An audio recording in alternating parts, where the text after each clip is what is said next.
Здравейте, това е първата китайска кола с европейски сертификат. Най-продаваната кола от този клас в света. За миналата година са продадени над 1 милион бройки.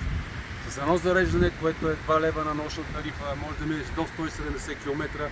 Тя притежава всичко необходимо за една кола. Климатик, радио, електрически стъкла, електрически огледала и невероятно голям багажник.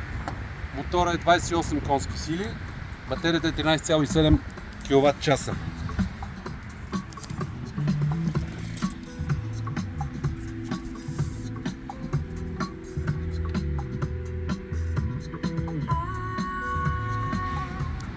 Изключително икономична и практична кола за градски условия.